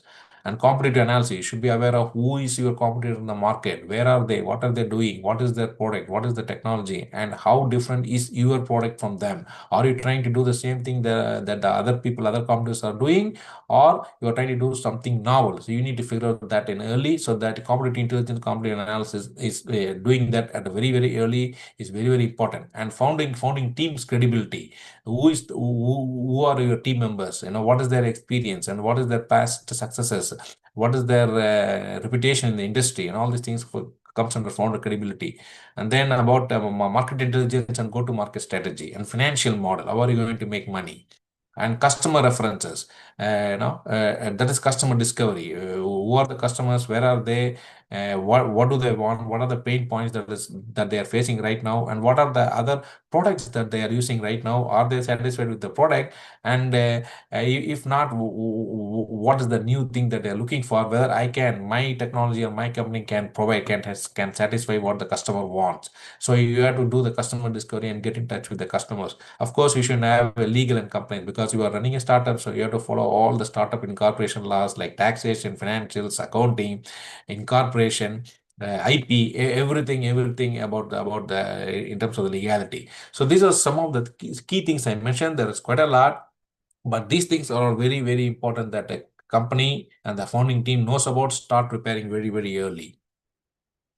Okay, this slide is very important. I want to touch base on this slide, because this is investor funding workflow. Okay, these are the 21 steps any company should know and follow from the start and from the finish to closing the money with the given investor. The investor could be an angel investor, they could be individual VCs or micro VCs, or a major VC fund, or even a corporate venture capital. In some cases, it could be family office also. So depending on, so it could be any type of investors, but these are the general steps. So as I said, it's investor outreach and engagement is the first step. Where are the investors? Who are they? And how can I reach them? And how can I set up a meeting with them? And all these things comes under initial outreach. And then deepening interest and due diligence. So you have a meeting with the investor. Investor is interested in technology. They are going to ask financial model. They are going to ask data room from your company. And then for the due diligence, once everything goes well, then they are going to sign an NDA and then request most details. And then once this is the complete due diligence. Once all the due diligence is over, then they're going to issue a term sheet, and they review a term sheet and the legal drafting of the investment, and the final agreements are signed. And then once final agreement is signed, then the investor transfer funds, and then they become your investor, and you become a portfolio company for the given VC fund. So this, I did not go deep dive because of the time, but these are the general steps from outreach all the way to closing the fund and the investor signing a check for you, cutting a check for you. So these are general 21 steps that is involved in general from start to finish in raising a fund, and that all the startup and the founders should know and aware of. So this slide, as it's told, exactly describe what happens between the first time you pitch in front of an investor and goes all the different stages, and ultimately investor writes a check for you or invest in your given company. I will not go deep dive into this. It's all about pitching, the clarity of your company or solution, and early validation and investor interest in your company. And he runs the due diligence. His team runs a complete due diligence on legality, your technology, your IP, your financials, your business models, your incorporation, and every single thing about the company. And then everything goes well. Then the investor invests and the capital is closed, and you become a portfolio company of the given investor. So as I was telling you, one of the key requirements for raising a fund for any company is pitch deck, right? This particular slide shows what are the components that should go into a pitch deck. For example, the problem, that is important, solution and market opportunity, business model, team, competition. So 8 important ingredients. All the pitch deck should have these 8 slides: problem, solution, market, traction, business model, strategy, team, and financials. These 8 slides are some of the key things and the basic that all the pitch deck should have, and they should be prepared in such a way that it's crystal clear, coherent, and adds value to the investor's time. So pitch deck is one of the key component, and there are many resources out there like how to prepare a pitch deck and how to kind of structure a pitch deck. And this is just a sample I told you. So the VC deck formula. So as I told you, this is what the VC wants. Like whether the problem is clear, problem is important. Is there a market to the technology that you are trying to solve, or for a product you are trying to build? And if there is a market, what could be the business model? Is there any interest from any existing customers or any other businesses for your product? That is a part of attraction and business model. And then the go to market. How will you bring your product to the market? And the competitive edge. What is that thing that differentiates you from your existing solutions, from your competitors? That the value prop that you bring to the table. And then is the timing right? Because even if you have a good product, if the market doesn't want the product at this time, then your product will not be a fit. So you need to wait for the exact time to bring the product to the market as well. And the bottom shows how the investor reads the deck. He looks for a clear-cut solution, a market potential, and there is a product market fit, and how the capital will be used, and what will be the ROI, and when the revenue will start flowing, and all these things, metrics, an investor wants in the deck, and he needs to be convinced based on all these things. So I will keep this slide. It's the repeatable same slide. It's all about SMART. As I said, it's a strength, market, advantage, reality, exit, terminal. This is how the investor VC makes a decision based on these SMART thing. Okay. Now, so far I have been talking all about startup, all about VCs, and how a startup should approach the VC in order to raise funding. Now, as a follow-up on that, I want to present to you what is the global state of funding as far as agri-food tech sector goes. So the chart on the top shows the funding for 2025. We finished 2025, and the data shows that the global funding for the agri-food tech sector for 2025 is only 12.6 billion. So how does that it compare to 2024? In 2024, it was approximately 15.9 billion. So there is about 3 billion drop in the funding from 2024 to 2025. If you see the golden period, 2021 was the golden period for the ag food funding. It topped $50 billion in 2021. In 2022, there was a 48% drop. So from 50 billion, it came to about 28 billion. And 2023, again, there is 54% drop. It came to about 13 billion, 12.7 billion. 2024 saw a little bit bounce from 12.7 billion. It went up to $15.9 billion. But 2025 was again a poor year for the agri-food tech funding. It is just 12.6 billion. And 2026 is expected also to remain flat. So that means it is very hard to secure funding, and the startups have to come up with novel ways in order to attract the investors. So the overall takeaway from this slide is that the funding declared in 2025 and it reached a level compared to 2023. So that's the overall message here, and the overall stage of the funding and the overall status of the funding remains, I would say, very low. And well, it doesn't mean that the companies cannot raise. It can raise as long as if they can develop a novel technology that has a market that the customer wants, and VC sees a potential in that.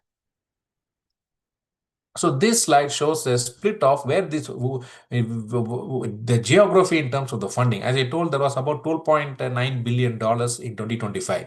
And which of these countries or which of the continents secured those funding? As North America, particularly United States, topped the funding with $5.9 billion. Out of the 12.9, 5.9 went to North America, mostly the US.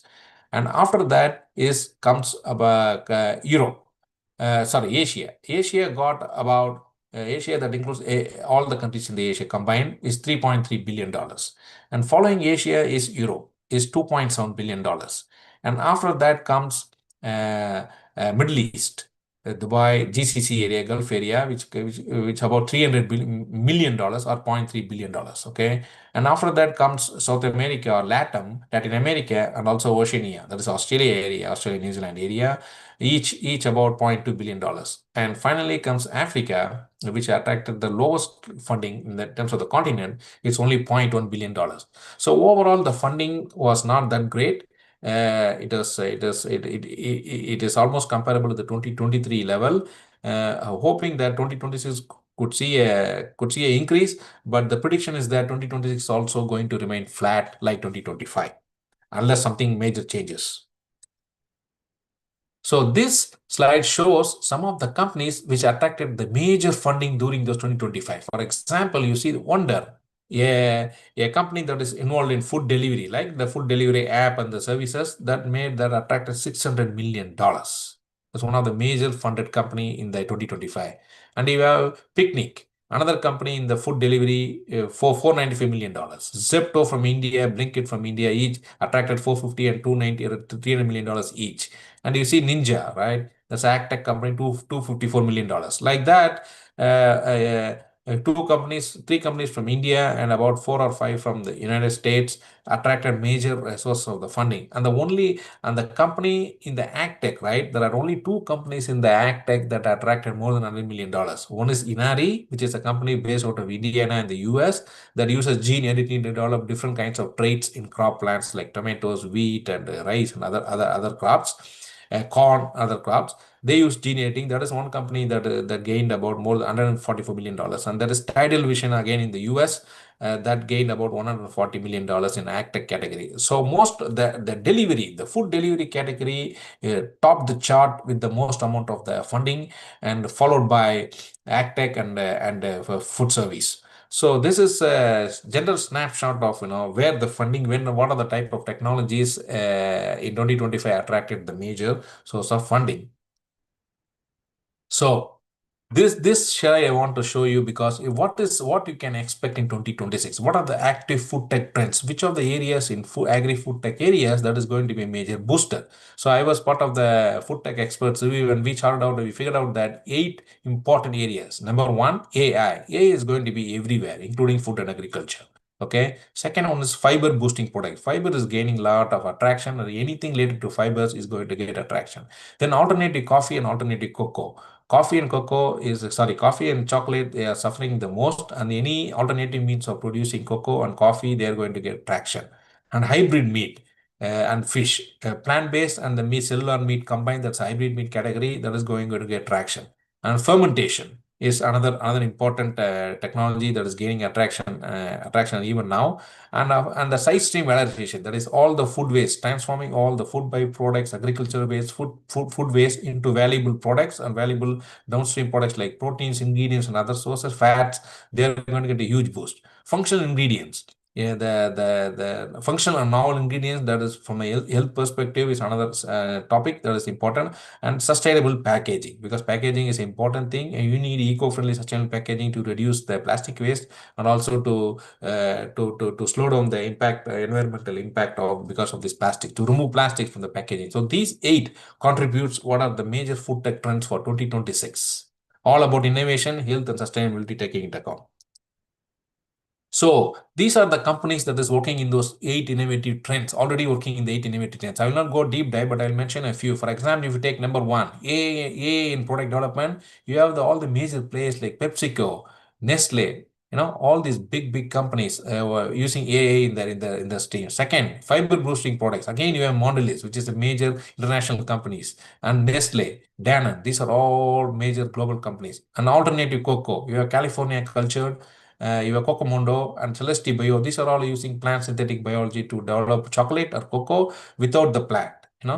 And like that, you have 8 different categories, and each in 8 different categories, you can see there are many global players working out there. So if any startup wants to come into this picture, they want to develop a solution that these players are not already using. They have to come up with novel ways to produce novel solutions that these companies could be interested in, and they have a chance of acquiring or licensing the technologies. So you have to understand the map, the competitive map. Okay. So with that, I try to end my presentation, and I would be happy to take any questions out there. I'll stop the slide here. Yeah. So again, I thank the organizers from the Just Agriculture team for having me today. So I thought that I was able to give a snapshot of what is this sector, what are the trends, and what is the funding status, and what are the things that the startup as well as the founders should be aware of, and the skills they should know in order to start and run a company. Participants, please feel free to drop your questions or share your thoughts with Sarif and in the chat box. Sure, absolutely.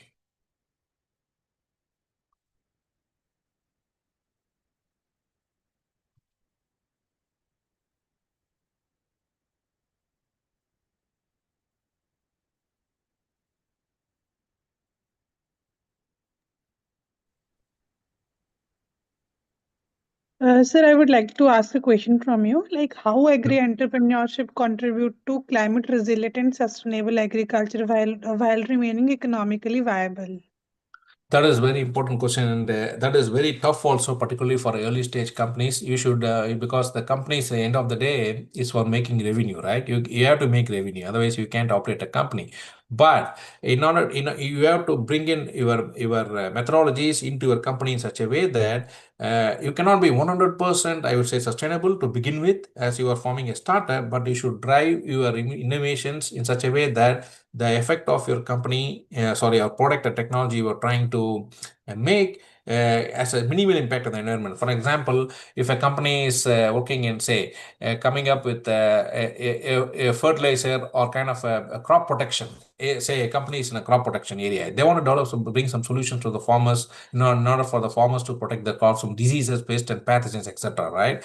So there are 2 ways of doing that. Either they can go towards the chemical side, right? They can start producing chemicals and supply to the farmers, and the farmers use the chemicals. If the farmers use the chemicals, that means they are going to cause environmental degradation, and the methodology, the technology that is used to manufacture these chemicals at the scales, they tend to emit a lot of GHGs, greenhouse gas emissions, contributing to the climate impact. That is one solution. The other solution is using biologicals. Instead of chemicals, if you go towards a non-chemical way of tackling the same problem with the use of biopesticides, biostimulants, and biofertilizers, anything related to bio, with the help of peptides, RNA, and all these novel solutions out there, in order to tackle the same problem, that means you are cutting down on the emissions. You are not spoiling the environment, and there is no GHG release during the manufacture of this biopesticide or biofertilizer, for example, because these are all biological molecules, or in such a way that This is what these are two approaches. There is a middle ground here. You can manufacture a chemical, and instead of using 100% chemical, use 50% chemical and 50% biological. Okay, in that way, you are cutting the amount of GHG released during the manufacture of these chemicals and during the application of chemicals by half at least. That will be used thing, because you cannot do 100% to start away, because you are a beginner, right? So there are many ways to slowly bring in the use of the sustainable methodologies out there in order to have an impact and in order to cut down on the impact and the release of the GHGs and the climate on the environment. Okay, thank you, sir. I have another question for you. Like, how can agri-entrepreneurship help shift Indian agriculture from a production-centric approach to a value chain and market-led system? Yes, because I see that most of the companies in Indian, because I do follow what's going on in India, even though I left India for a very long time. So, but if you see what's going on in India, particularly from the agri-food sector, I would say 80% approximately of the companies that is operating right now, they're all in the food delivery app, sensing, those kind of things. So, in order to, that is important. I'm not saying that is not important. That is very, very important. But your entire focus, the entire ecosystem focus should not be only on that, only on developing an app, modification of an app or a food delivery and all those anything related to digital. Digital is important, but that alone will not cause shift. What is important is that to enable to come up with a novel ag tech solution, like if you want to grow certain crops in a certain climate area, about the soil analysis, about the traits. If you want to grow a crop in a desert area, right, or in some part of India where the climate is very harsh, the temperature is 40 to 50 degrees Celsius, you need to figure out a solution to have a drought tolerant crop. A crop that can withstand drought. How can I do that? You have to change the genetics, you have to do the breeding, you have to employ the modern technologies like GMO, gene editing, and all these kind of things. The hardcore technology should be a part of the upcoming ecosystem, not just focus on the soft core technologies like the digital app, on a sensor and coming up with the smartphone enabling or version 2, version 3 of your software, and all those things. All those things are important, but that alone is not going to drive the ecosystem and find value for the Indian agriculture products in the supply chain. So it should be a mix of both. Hmm. Okay, thank you very much, sir, for answering my questions. And also, I would like to thank you for delivering such an inspiring and forward-looking lecture on agri-entrepreneurship, innovation, and skill development. On the behalf of Just Agriculture and Indian Society of Agriculture, Science and Technology Research, our collaborating institutions, and all the participants of this International Winter School Training Program, I extended heartfelt gratitude to you for sharing your valuable time, expertise, and insights with us today. Your deliberations on agri startups, innovation driven value chains, skill based agri entrepreneurship have developed deep insights into building a resilient and future ready agriculture ecosystem. The practical examples and the real world perspectives you shared made the session highly relevant for the students, researchers, and aspiring agri entrepreneurship. Once again, sir, we sincerely thank you for your valuable contribution and for making this session highly informative, engaging, motivating, and impactful. Thank you, sir. Thank you for being with us today. No, thank you again, Sakshi, and the entire Just Agricultural team for having me again. And it was an honor to be here today and share with all the participants. So yeah, thank you very much, and my best wishes for you for the success of the program. Thank you, sir. Thank you. Take care. Bye. So thank you everyone for being such a wonderful and engaging audience. With this, we come to the conclusion of day 19 of the 21-day International Winter School Training Program.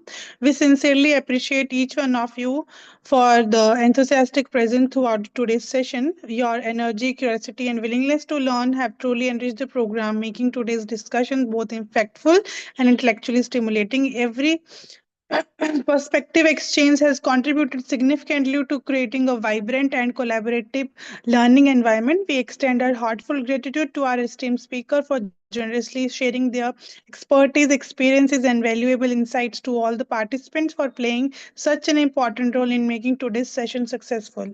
As we move ahead, let us carry forward the same spirit of enthusiasm, positivity, and commitment, May the knowledge gained and the connections built today inspire innovation, collaboration, and meaningful action in your respective academic and professional pursuits. We look forward to your continued participation in the upcoming sessions as per the program schedule, where we will continue to learn, interact, and exchange ideas in the days to come.